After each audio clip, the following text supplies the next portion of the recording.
పాత్రికేయ మిత్రులందరికీ నా హృదయపూర్వక నమస్కారములు.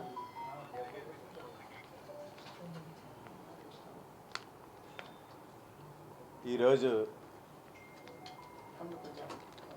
మిమ్మల్ని అందరినీ కలవడానికి ముఖ్య కారణం ఏంటంటే,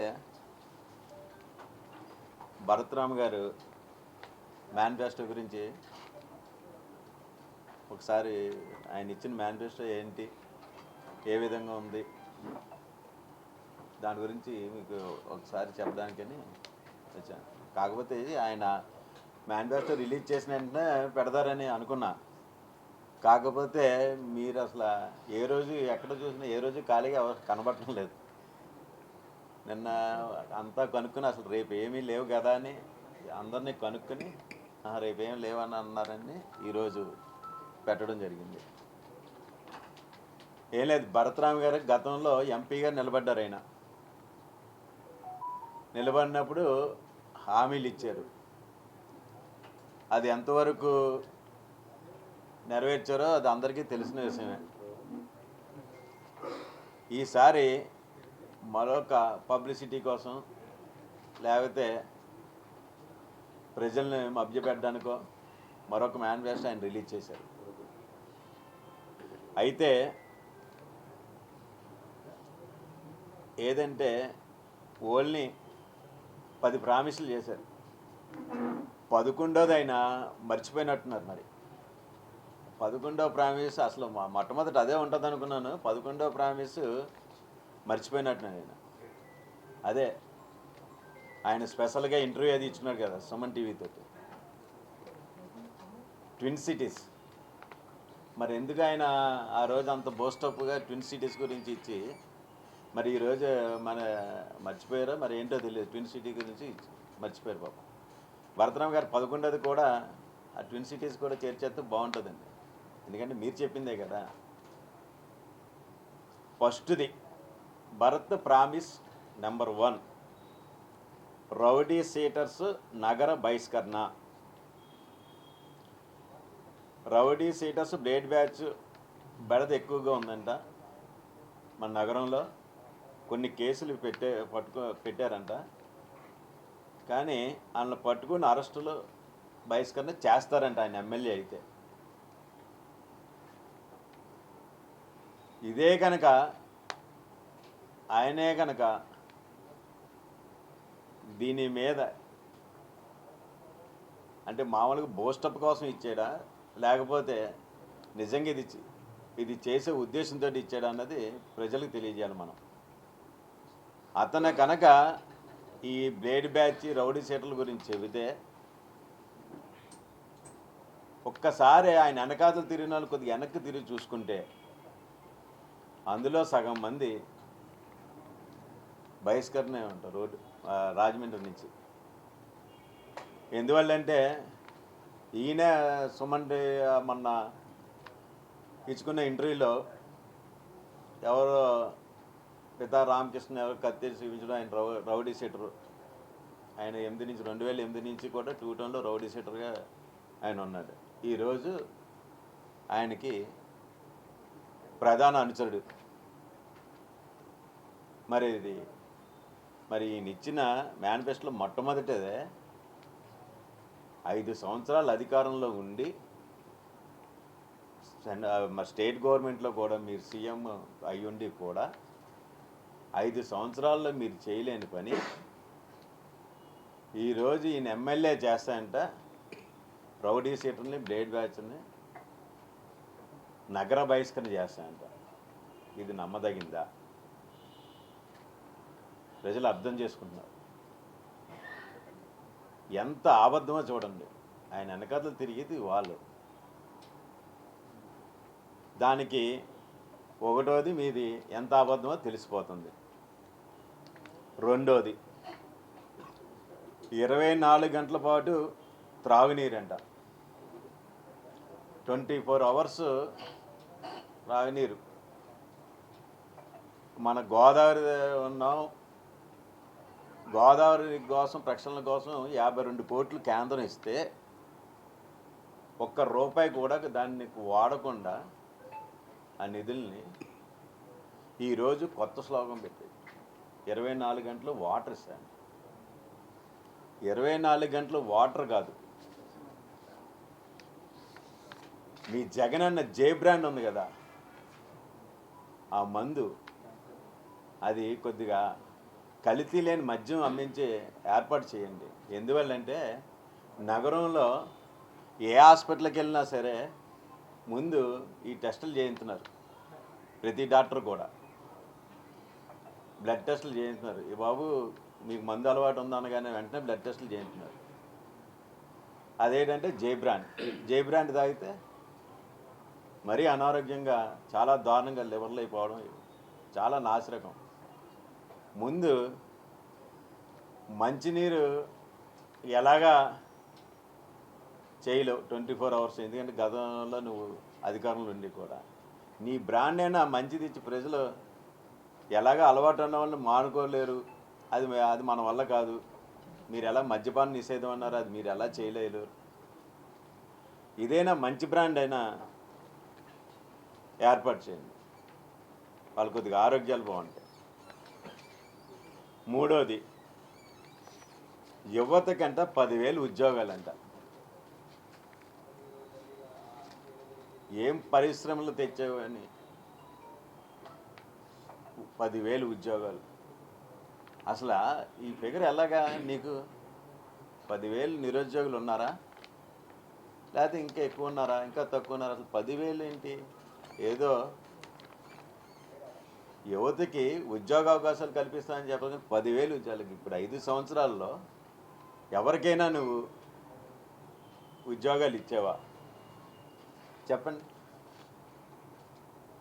ఇచ్చావు. ఏంటంటే గంజాయి పరిశ్రమ, ఉపాధి కోసం బ్లేడ్ బ్యాచ్, ఉద్యోగం కోసం గంజాయి పరిశ్రమ పెట్టారు, ఉపాధి కోసం బ్లేడ్ బ్యాచ్ని పెట్టారు. అయ్యి మీరు చేసింది. దీనికి 10,000 ఉద్యోగాలు అంటే ఎక్కడ? 5 సంవత్సరాల్లో మీరు చేయలేంది ఇప్పుడు వస్తే చేస్తానని మీరు హామీ ఇవ్వడం అంటే, ప్రామిస్ చేయడం ఏంటి? ఇది ఎంత హాస్యాస్పదం మీరు చేసేది. అలాగే 4వది, dream project Godavari bund road. ఇదొక్కటి మిగిలిపోయిందండి ఆయన ఆలోచన. ఏంటంటే గోదావరి అంటే రోడ్డు వేస్తాడంట. మీకు తెలుసు కానీ మాకు తెలిసినంత మటుకి సిమెంట్ రోడ్లు చాలా వరకు వేస్తున్నాడు. ఎందుకు వేస్తున్నాడు, దాని మీద పెద్ద ఇంట్రెస్ట్ ఏంటని చూపిస్తే దాంట్లోనే ఎక్కువ కమిషన్ వస్తుందంట సిమెంట్. అలాగే దీనికి ఒక పెద్ద స్కామ్ ఏర్పాటు చేసుకున్నాడు ముందుగానే. గోదావరి బండ్ ఏర్పాటు చేసుకున్నాడంటే ఆ రోడ్డు వేస్తే సిద్ధంగా మళ్ళీ రావడానికి ఒక స్కీమ్ ఏర్పాటు చేసుకున్నాడు అన్నమాట. అది ఈయన ఆలోచన ఎంత విధంగా ఉంటుందంటే ఎప్పుడూ లేదు. మొన్న కూడా మీ అందరికీ చెప్పాం, పక్కనున్న 10 సంవత్సరాలు చేసిన ఎమ్మెల్యేగా చేసిన ఆయన ఆశ్చర్యపోయారు రాజమండ్రిలో ఏ విధంగా దోపిడీ చేయొచ్చని. 2-3 అనుచరులను పెట్టుకుని ఎవరైనా రాజమండ్రిలో స్లాబ్ కానీ వేస్తే ప్రతి బిల్డింగ్కి కడితే అది కార్పొరేషన్ ఇచ్చిన ప్లాన్లోకి దానికి కొద్దిగా తేడా ఉంటే అది భూతద్దంలో చూపించి ప్రతి ఇంటికి 5 లక్షలు తీసుకోవడం. అది కొత్త స్కీమ్లు. అటువంటిదే ఇప్పుడు గోదావరి బండ్లో పెట్టాను. అంటే సుమారు మాకు తెలిసింది ఏంటంటే ఓన్లీ కార్పొరేషను ఏళ్ళు బెదిరించుకుని 30-40 కోట్ల వరకు కూడా ఇలాగా దోచుకున్నారని మాకు సమాచారం. దీనికోసం కూడా వాళ్ళు కూడా దెబ్బలాడుకున్నారని కూడా సమాచారం. అలాగే 5వది స్పోర్ట్స్ హబ్. ఆటల్లోనే ఉల్లాసం అంట, ఆరోగ్యం అంట, సకల సౌకర్యాలతోటి ఆయన స్టేడియం కడతారంట. మన అందరికీ తెలుసు కదా స్టేడియం గురించి ఏ విధంగా ఆయన ఆల్రెడీ తెలుగుదేశం గవర్నమెంట్లోనే 32 కోట్లు శాంక్షన్ అయింది. 32 కోట్లు చిల్లర అనుకుంటా స్టేడియం. దానికి సంబంధించి మార్గాన్ని ఇస్టేట్ ఎదుర్కొంటానే సైటు రైతు బజార్ అది పెట్టారు కదా, దానికోసమే అది సైట్ కూడా ఇవన్నీ చూడడం జరిగింది. శాంక్షన్ అయిన దాన్నే ఈయన చేయలేకపోయాడు. మళ్ళీ ఇది గతంలో ఈయన ఇచ్చాడుగా హామీ, ఇది గతంలో ఇచ్చిన హామీయే కదా ఆయన. మళ్ళీ కొత్తగా మళ్ళీ మొదలెట్టాడు ఈ హామీ స్పోర్ట్స్. అంతెందుకు, సుబ్రహ్మణ్య మైదానంలో చాలామంది కుర్రోళ్ళు సరదాగా క్రికెట్ ఆడుకుంటుండేవారు. ఉన్నదాన్ని తీసేసాడు. ఇప్పుడంతా ఏది పెద్ద స్క్రీన్ పెట్టేసి ఎంటర్టైన్మెంట్ అని పెట్టేసి అక్కడ చాలామంది ఎటువంటి వాళ్ళు వస్తున్నారో చూస్తున్నాగా. ముందు ఉన్నదాన్ని తీసేసాడు, సరదాగా ఆడుకున్నదాన్ని ఈయనంట స్పోర్ట్స్ అప్ చేస్తాడండి. ఇది ఈయన బాగా గమనించాను. ఆయన ఇచ్చి హామీలు ఎంత దారుణంగా ఉన్నాయో, ఆయన అంత మోసపూరితమైన హామీలు అని చెప్తున్నాను. జనసేన పార్టీ అలాగే 2 లేదా 3 6వ పాయింట్ సాఫ్ట్వేర్ కంపెనీలు. ఎవరైనా ఉద్యోగాల కోసం అంట వైజాగ్ ఇలా బెంగళూరు చెన్నైలు పోతున్నారంట, హైదరాబాదును. ఈయన వస్తే అంటే ఎమ్మెల్యేగా అవుతే అంట 2-3 పరిశ్రమలు పెట్టేస్తాయంట. పరిశ్రమలు పెట్టి ఉద్యోగాలు ఇచ్చేస్తాడంట. మనకున్న ఏకైక పెద్ద పరిశ్రమ పేపర్ మిల్ ఉంది. పేపర్ మిల్ విషయంలో ఎన్ని స్కాములు జరిగాయో తెలుసు కదా. ఉద్యోగాలు పాపం 2-3 సంవత్సరాలు ఉన్న వాళ్ళని వాలంటరీగా వాళ్ళని తీసేసి కొత్త ఉద్యోగాలు కల్పించి వాళ్ళ దగ్గర ఎంతెంత తీసుకున్నారో దానికి కూడా వాళ్ళ పార్టీ వాళ్ళే గ్రూప్ దాకా అని మనం చూసాంగా. ఇది ఈయన చేసి ఉన్న వాటిలోనే సక్రమంగా లేదు, కానీ కొత్త పరిశ్రమలు సాఫ్ట్వేర్ కంపెనీలు తెచ్చేస్తాడండి. ఇది ఎంతవరకు అసలు ఈయన చెప్పేది ఏనా ఉంటే వినాల. అంతా బూస్టప్, అంతా పబ్లిసిటీయే ప్రతిదీ కూడా.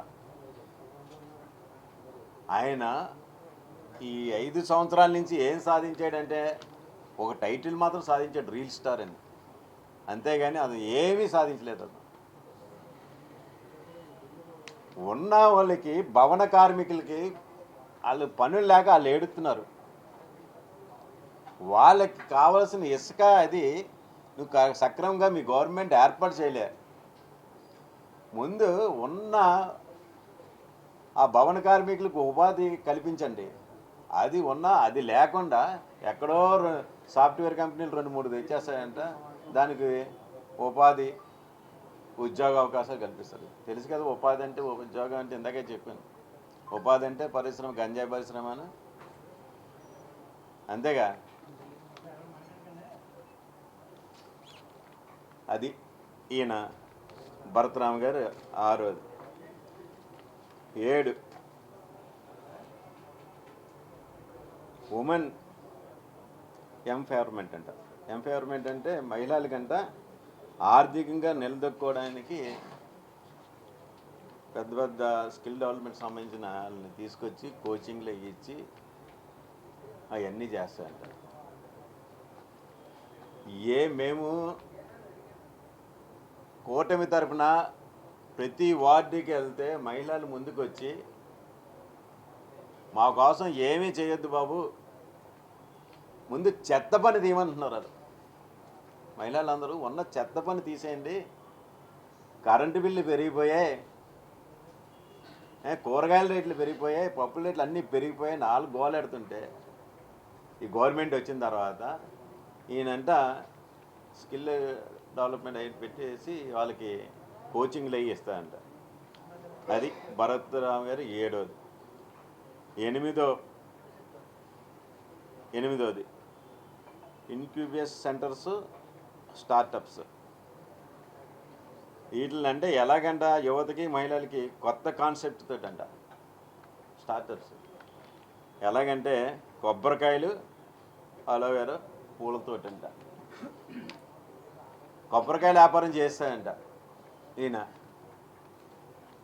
రాజమండ్రిలో ఉన్న 42 వార్డుల్లో ఎక్కడేస్తాడు ఈయన కొబ్బరికాయలు, కొబ్బరి చెట్లు, కొబ్బరికాయలు ఏం చేస్తాడు ఈయన? అసలు ఆమె ఏంటి, దేనికి వచ్చింది అసలు ఆలోచన ఎలాగొచ్చింది ఈయనకి? కొబ్బరికాయల వ్యాపారం ఏంటి, కొబ్బరికాయలు ఏం చేస్తాడు? కొబ్బరి బండాలు లేడీస్ సమయంలో వలుస్తారు వాళ్ళు కొబ్బరి బండాలు. అసలు అదెక్కడ ఆలోచన, దేనికి పెట్టారో తెలియదు, మరి ఎవరిచ్చారో ఆలోచన తెలియదు. అసలు ఏంటి అది? ఆయన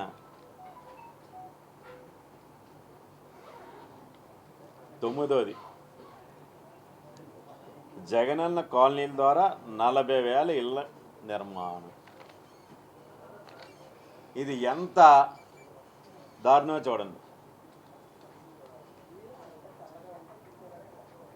40,000 ఇల్లు ఇస్తాడంటే ఈయన. వీళ్ళు గవర్నమెంట్ రాగానే టిడ్కో ఇల్లు ఆల్రెడీ రెడీగా ఉన్నాయి. 5 సంవత్సరాల్లో కట్టిన ఇల్లే ఎంతమందికి ఇచ్చారు? దానికి రంగులేసి అడవాడు చేసుకున్నారు, కానీ వైసీపీ రంగులు వేసుకుని అడవాడు చేసుకున్నారు, కానీ కట్టిన ఇల్లే ఇవ్వలేకపోయారు. అది కూడా మొన్న వెళ్తే టిడ్కో ఇల్లుకి వెళ్తే ప్రతి ఇంటికి నోటీసులు వచ్చున్నాయి బ్యాంక్ అప్పులు కట్టమని. వాళ్ళు ఇంకా హ్యాండ్ ఓవర్ చేసుకోలేదు. అక్కడికి సరిగ్గా పవర్ లేదు, వాటర్ లేదు, పిచ్చి మొక్కలన్నీ ఉన్నాయి. అసలు ఎంత దారుణంగా ఉన్నాయో. అవి ఒకటి ఉన్న కట్టిన ఇల్లులే సక్రంగా ఇవ్వలేదు. కొంతమందికి ఇచ్చారు, కొంతమందికి ఇవ్వలేదు. అది చేయలేనాడంట 40,000 ఇల్లు కట్టించేస్తాడంటే ఇది హాస్యాస్పదంగా లేదు భరత్ గారు? ఏంటి మీరు చెప్పేది? ఇందులో ఏ హామీ అయినా సరే మీరు ఒక్కసారి ప్రజలు మీరు ఏదో ఇచ్చేస్తున్నారు. ఏదైనా పోనీ కొత్తగా రాజకీయ పార్టీ ఏదైనా వచ్చిందనుకో, వాళ్ళు ఇచ్చారు, వాళ్ళు చేస్తారని ప్రజలు నమ్ముతారు. పోనీ ఒకసారి అవకాశం ఇద్దామని. ఆల్రెడీ మీకు ఒకసారి అవకాశం ఇస్తే మీరు ఈ విధమైన హామీలు ఇచ్చి ఏంటి దొంగ హామీలు, ఈ పబ్లిసిటీ ఏంటి? అసలు మీరు స్థలాలు ఇచ్చానని చెప్పారు. అర్ధరాత్ర ఎన్నికల కోడ్ రాగానే నైట్ 10:30-11 గంటలకు ఆఫీసులను ఏంటి మొత్తం అందరినీ కూడా మహిళలు, ముసలి అల్లి కూడా 60 సంవత్సరాలని కూడా అర్ధరాత్రి పాటు రమ్మని ఇస్తే మీరు ఇచ్చిన పట్టాలు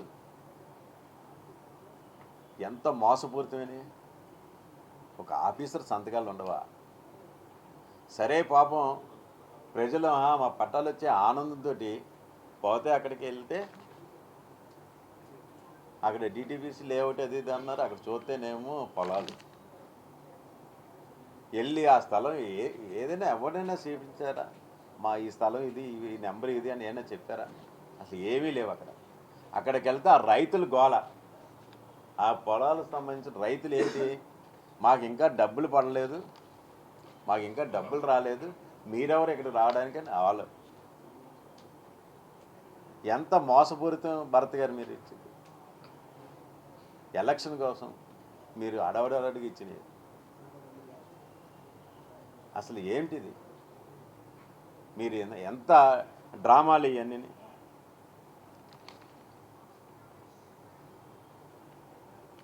నాలుగోది ఫ్లేవర్ 10 4 ఫ్లేవర్లు వేస్తాడంటే నేను ఒక విధంగా 4 కాదు. ఈయన చేసిన అభివృద్ధి అని చెప్పుకుంటున్నాడు కదా,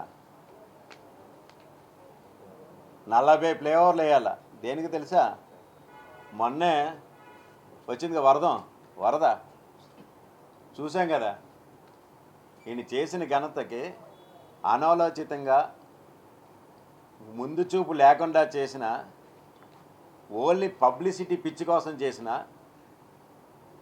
ఈ స్ట్రీట్లు, యాపీ స్ట్రీట్ లైట్ల కోసం చేసింది ఈరోజు నగర ప్రజలు నిజంగా ఆ భగవంతుడు ఉన్నాడు, లేకపోతే అకాలంగా ఆ వర్షం రావడం ఏంటి ఎలక్షన్ ముందు, మా నోటి బండారం బయటపడడం ఏంటి, అభివృద్ధి అభివృద్ధి అని. అంతే కదా. 40 ఏళ్ళ భరతరామ్ గారు ఎక్కడ చూసినా వాటర్ తోటి అన్ని రోడ్లు కూడా ఎంత దారుణంగా, అసలు రోడ్లకి కాలువకి కనబడటం లేదు, అంతా వాటరే. నిన్న ఎవరో మహిళ చెప్తుంది వాటర్ రోడ్లు ఏర్పాటు చేశాడు మా భరత్ గారు, భలే అభివృద్ధి చేశాడని చెప్తుంది. వాటర్ స్ట్రీట్ అంట, హ్యాపీ స్ట్రీట్ లాగా. అది భరత్ గారు మీరు చేసింది మీ అభివృద్ధి. విన్నెస్ నగర్ కరెక్టే చెప్పారు, కానీ బిల్డింగ్లు ఉంటాయి. అసలు అది కూడా ఈయన తెచ్చిన ఫ్లేవరు, దీని తేలే చెప్పుకుంటున్న ఫ్లేవరు టీడీపీలో గవర్నమెంట్లో మురళీమోహన్ గారు తెచ్చింది. అది దానికి నేనే తెచ్చాను నేనే చేశాను అన్నాడు. దానికి కూడా ఇంకో విషయం ఏంటంటే దానికి కూడా భగవంతుడు ఉన్నాడు. ఎందుకని చెప్తున్నానంటే రేపు పొద్దున్న ఎన్డీఏ గవర్నమెంట్ వస్తుంది రాష్ట్రంలోను సెంట్రల్లోను, అది మేమే శాంక్షన్ చేసాం కాబట్టి మా వాళ్ళే వచ్చి ఓపెనింగ్ చేస్తారు. అది అతని దరిద్రం, అతను చెప్పుకుంటున్నాడు 100%. ఏంటంటే ఆ ఫ్లేవర్ నేనే తెచ్చి సొంత డబ్బులతో, అది శాంక్షన్ అయిందని అందరికీ తెలుసు. దానికి పెద్ద బూస్టప్ నా సొంత డబ్బులతోటి నేను, లేకపోతే నేను ఫ్లేవర్ కట్టేస్తాను. సొంత డబ్బులతోటి కాదు, మీరు మర్చిపోయిన మీరు చెప్పారు కదా మహిళలకి ఉపాధి కోసం కొబ్బరి చెట్లు పువ్వులు అవి వేస్తున్నారు కదా, మీ ఇస్టేట్ ఉంది కదా, మీ మార్గాన్ని ఇస్టేట్ సొంత డబ్బులు ఇవ్వక్కర్లేదు, మీ మార్గాన్ని ఇస్టేట్ ఇవ్వండి. పాపం వాళ్ళకి పువ్వులు కొబ్బరి చెట్లు వేసుకుని వాళ్ళు ఉపాధి అవకాశం ముందు అది మేనిఫెస్టోలో అది పెట్టండి అర్జెంటుగా. నిజంగా మీరు ఎలాగా సమర్థులు కాబట్టి అన్నారు కదా ఫ్లేవర్ నా సొంత డబ్బులతో అంటారు. మీ సొంత ఆస్తి ఉంది కదా, ముందు ఆ మహిళలకి కొబ్బరి చెట్లు ఎక్కడ ఉంటాయండి? ఈ 42 వార్డుల్లో కొబ్బరి చెట్లు పోషించి కొబ్బరికాయ వ్యాపారం చేయమంటారు ఆడవాళ్ళని. అసలు ఏంటండి అసలు ఏమైనా ఉందా?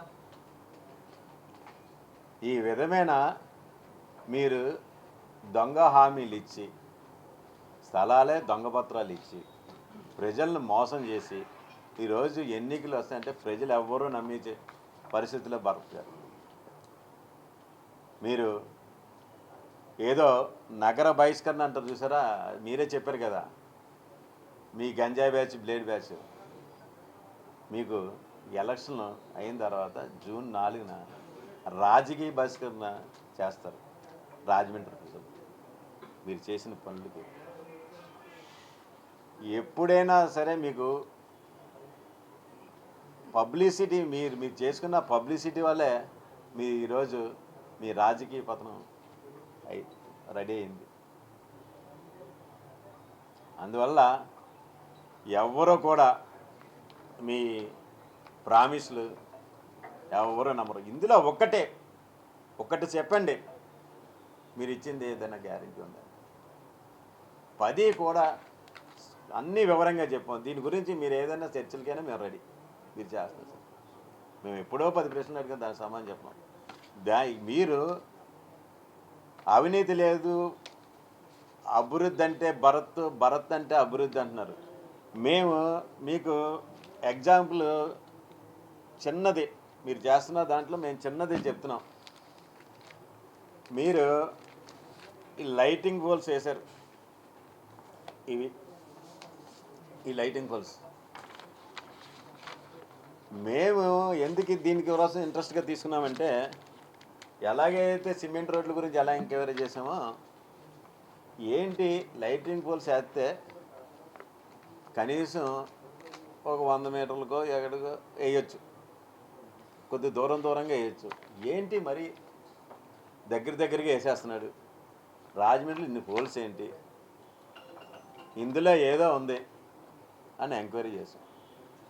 అంతేకాదు అసలు మార్కెట్లో ప్రజలందరూ గోల వేయొద్దు అన్నా సరే వేసాడు, అంత వ్యతిరేకత ఉన్నా సరే వేసాడు. ఏంటి దీని మతలబు, ఏంటి ఈ విధంగా అని ఆలోచిస్తే, కానీ మార్కెట్లో వేసాడు. అది మేము ఆ రోజు వాసు గారు మేము కూటమిలో తిరిగినప్పుడు వాళ్ళందరికీ హామీ ఇచ్చాం, రాగానే ముందు పీకేస్తామని. ఎలక్షన్లు వచ్చాయి, ముందే ఎలక్షన్లు ఈయన పీకేస్తారేమో అని ఈయనే వాటిని పీకేసి ఇంకెప్పుడు చేయని పొరపాటు అని చెప్తున్నాడు. అది ఎంత మన సొమ్ము, కార్పొరేషన్ సొమ్ము ఎంత వృధా చేశాడు. ఆ పోల్స్ మీద ఆయనకి ఇంట్రెస్ట్ ఏంటంటే, వాళ్ళు మొత్తం 32 పోల్స్కి కార్పొరేషన్లో వాళ్ళు ఇచ్చిన బిల్లు 40,62,000. Only 32 poles.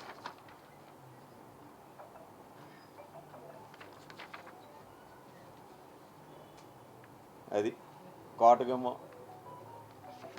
శివ. అది ఇదంతా ఏమైంది చూడండి, 32 పోల్స్ వేశారు, 40,62,000 తీసేసాడుగా. ఇది వేస్ట్ కదా, ఇది ఎవరి సొమ్ము? అదే అన్నా, ఇది ఎవరి సొమ్ము? రాజమండ్రి ప్రజలారా అర్థం చేసుకోండి. భరత్ చేసి మోసాలు, అతని కమిషన్ల కోసం. చిన్న ఎగ్జాంపుల్ మీకు చూపించినాం. ఓన్లీ కోటగుమ్మం సంబంధించిందే వాళ్ళు కార్పొరేషన్లో పెట్టిన బిల్లు 40,62,000. ఇదంతా వృధా అయిందా లేదా? ఈ సొమ్ము ఏంటి? ఎంపీ గారు ఆయన డబ్బులతో ఫ్లేవర్ కట్టేస్తా అన్నాడు కదా, ముందు ఈ 40,62,000 కట్టమనండి. ఇది ఇంతకీ పోల్ కూడా వేయటరా అని ఆలోచిస్తే, మేము డైరెక్ట్ చెన్నై డైరెక్ట్ ఫ్యాక్టరీకి మేము కొటేషన్ అయితే తెప్పించుకుంటే 100 పోల్స్కి మొత్తం జిఎస్టీ ఏంటి, కింద నా లైట్ ఉంది కదా, ఆ లైట్కి ఏంటి మొత్తం అన్నిటికీ కలిపి సేమ్ గోల్డ్గా అయితే కొద్దిగా ఎక్కువ వద్దన్నారు, అది కూడా తీసుకున్నాం. 100 వాటికి 63,53,000 ఓన్లీ జిఎస్టీ అయితే అన్నీ కలిపి 100 వాటికి. ఈయన 32 వాటికి 40,62,000. ఇంచుమించు ఒక్కొక్క పోల్కి 30,000 ఎంత తేడా ఉంటుంది. అది ఎప్పటి నుంచో అడుగుతున్నాం. ఇంతకంటే అవినీతి కాదా భరత్ గారు చెప్పండి. మేము రికార్డుగా మాకు తెలిసిన వరకు అడుగుతున్నాం. పోనీ మేము అడుగుతున్నది కానీ మీరు చెప్పి ఇది కాదని మీరు నిరూపించండి. మాకు ఏంటంటే మేము ఎప్పటి నుంచో అడుగుతున్నాం, మీరు చెప్పడం లేదు. ఎన్నిసార్లు అడుగుతున్నాం, ప్రతి ప్రశ్న మీరే సాక్ష్యం. మేము అడుగుతూనే ఉన్నాం. ఇప్పటికి వచ్చి శ్వేతపత్రం ఏది కంపల్సరీ 13 కోట్లు అయిందన్నారు, దాని లెక్క అడిగాం. సుబ్రహ్మణ్య మైదాన్ 5-6 కోట్లు అయిందన్నారు, దాని లెక్క అడిగాం. ప్రతిదీ అడుగుతూనే ఉన్నాం, దేనికి సమానం చెప్పలే. సరే ఇది రిటర్న్గా ఉంది కదా, దీనికైనా చెప్పండి. ఒకవేళ మాకైనా కంపెనీ వాడు తప్పు చేసాడేమో ఇవన్నీ మేము కూడా సరి చేసుకుంటాం, కొన్ని పబ్లిక్ తెలియజేయండి. ఇదా మీరు అభివృద్ధి? భారత్ అంటే అభివృద్ధా, అవినీతా? చెప్పండి అవినీతి భరత్ గారు, మిమ్మల్ని అడుగుతున్నాం. ఎంత మోసం చేసి మోసపూరితమైన 10 హామీలు ఇచ్చేసి ఎన్నాళ్ళు ప్రజలైన అమ్మాయికులా? అందులోనే రాజమండ్రి గోదావరి వాటరు ఒక్కసారి ఏదైనా మోసపోయి ఉంటారు. అది కూడా మీరేదో చేస్తారని మోసపోలేదు. రాజశేఖర రెడ్డి గారు అబ్బాయి, రాజశేఖర రెడ్డి గారు బ్రహ్మాండంగా పరిపాలించారు. వాళ్ళ అబ్బాయి వస్తే ఇంకా బాగుంటుందని ఒక వన్ సైడ్గా మీ అందరికీ కూడా అధికారం చెప్పారు. మీ అదృష్టం కొద్ది ఏంటంటే రాజమండ్రి రూరల్లో టీడీపీ ఎమ్మెల్యేలు గెలిచారు. అదే కనుక వైసీపీ ఎమ్మెల్యేలు గెలుచుంటే మీరు చూసారా, 7 నియోజకవర్గాలు ఎంపీ కదా, ఏ నియోజకవర్గమైనా మీ ఎమ్మెల్యే అడుగు పెట్టనిచ్చాడా మిమ్మల్ని? ఎక్కడికైనా వెళ్ళారా? పక్కనున్న రాజనగరం కానీ, పక్కనున్న కొవ్వూరు కానీ, నిడదవోలు కానీ, అనపర్తి కానీ, గోపాలపురం కానీ వెళ్ళారా? అక్కడ మీ ఎమ్మెల్యేలు మిమ్మల్ని అడుగు పెట్టనీయలేదు. మా కర్మకాలి మీకు ఈ రెండో వాటిల్లోనూ మీకెవరు కూడా లేరు కాబట్టి మీకు అడ్డు. అందులోనూ కూడా మీరు చెప్పినట్టే జగన్ గారు వినడం, ఒకటో కృష్ణ, రెండో కృష్ణ, మూడో కృష్ణ అని మా రాజమండ్రి సిటీ సంబంధించింది కన్వీనర్లు మార్చుకుంటూ పోవడం. పాపం ఇప్పుడు పోటీ చేస్తున్న డాక్టర్ గారిని ఆయనకి ఎమ్మెల్యే అని కన్వీనర్గా చేసి పాపం ఆయన ఖర్చులన్నీ పెట్టుకుని కరెక్ట్గా ఎలక్షన్ వచ్చేటప్పటికి ఆయన్ని ఎంపీ కింద తోసి మీరు ఎమ్మెల్యేగా పోటీ చేసి, నిజంగా ఆ విషయంలో మీరు తెలివైన వాళ్ళు ఒప్పుకుంటాం. వయసు తక్కువైనా తెలివి ఎక్కువ. కానీ దుర్మార్గపు ఆలోచనలు మాత్రం ఉన్నాయి, చాలా ఎక్కువ ఉన్నాయి. అందువల్ల ప్రజలందరికీ కూడా, రాజమండ్రి సిటీ ప్రజలందరికీ కూడా చెప్తున్నాం, భరత్ ఇచ్చే మోసపోతే హామీలను ఎవరూ నమ్మవద్దు. ఇదంతా అభివృద్ధి కాదు, అవినీతిమయం. అందువల్ల ఏదైనా సరే ఈరోజు చూసాం, భయం వేస్తుంది. ఒక గంటన్నర వర్షానికే రాజమండ్రి వరదతో నిండిపోయిందంటే, రేపు వర్షాకాలంలో వరుసన 2-3 రోజులు వర్షం పడితే రాజమండ్రి ప్రజల పరిస్థితి ఏంటి? నువ్వు చేసిన ఘనత ఇది. ఎంత దారుణం ఇది. తిలక రోడ్లో ఇలాగే కదా, ఒక రోజు వర్షం పడితే ఒక వ్యక్తి కాలంలో చనిపోలేదా? అలా ఎంతమందిని పట్టం పెట్టుకుంటారు? ఎంత అర్జెంట్ అయినా సరే ఇంక వర్షం వస్తే రాజమండ్రిలో ఎవరు కూడా బయటకు రాకుండా చేశారు. చేశారు మొత్తం వాళ్ళు క్లీన్ చేసుకోలేక వస్తున్నారు. ఒక విధంగా ఎలక్షన్ కోడ్ అమలు అవ్వడం వల్ల ఏంటో కానీ మన కమిషనర్ గారిని ఒక విధంగా మెచ్చుకోవాలండి. చాలా స్పీడ్గా వరద నీరు నాటల్ని మరి భర్త గారి మీద అభిమానం చేసేటో తెలియదైనా, ఒకవేళ ఎలక్షన్ కోడ్ ఉందని ఎవరో నాకు బాసులు లేరని ఇండివిజువల్గా చేశారు. కానీ చాలా స్పీడ్గా వరద నీరు నాటల్ని మాత్రం బాగా చేశారు. కమిషనర్ గారికి మన రాజమండ్రి జనసేన పార్టీ తరఫున కృతజ్ఞతలు తెలియజేస్తున్నాం సార్. అందువల్ల మరొక్కసారి ఈ భరత్ హామీలకు మోసపోవద్దు. జనసేన పార్టీ నాయకులకు, వీర మహిళలకు, జన సైనికులకు, జనసేన సానుభూతి పరులకు అందరికీ కూడా చేతులెత్తి నమస్కరించి మరీ చెప్తున్నా, ఈ భరత్ రామ్ అన్న అతను ఎక్స్ ఎంపీ ఈ 5 సంవత్సరాల్లో మన అధినాయకుని శ్రీ పవన్ కళ్యాణ్ గారిని ఏ విధంగా విమర్శించాడో మీరెవరూ కూడా మర్చిపోవద్దు. మనకి అతని మీద కక్ష తీర్చుకునే అవకాశం వచ్చింది. ఆ అవకాశం ఓటు రూపాన్ని వచ్చింది. అది మనం మన అధినాయకుడి మీద అభిమానం ఏ విధంగా ఉందో రేపు ఎలక్షన్లో భరత్ రామ్ని చిత్తుగా ఓడించి మనకు సంబంధించినలే కాకుండా ప్రతి ఒక్కరు కూడా ఒక్కొక్క జన సైనికులు స్టాలిన్ సినిమాలాగా ముగ్గురు అంటారు కదా, అలా కాకుండా ఒక 5 చొప్పున ప్రతి ఒక్కరు కూడా ఒక్కొక్కరు 5 బాధ్యత తీసుకొని ప్రతి ఓటు కూడా మన కూటమి అభ్యర్థి అయిన ఆదిరెడ్డి వాసుకి, అలాగే మన ఎంపీ అయిన పురంధేశ్వరి గారికి, ఒకటి సైకిల్ ఎమ్మెల్యేకి, ఎంపీ కమలానికి ఓటు వేయవలసిందిగా మరొక్కసారి మిమ్మల్ని అందరినీ కోరి ప్రార్థిస్తున్నాను. Thank you. జై జనసేన. ఇప్పుడు రాజమండ్రి టౌన్లో జనసేన పోటీలో లేదు.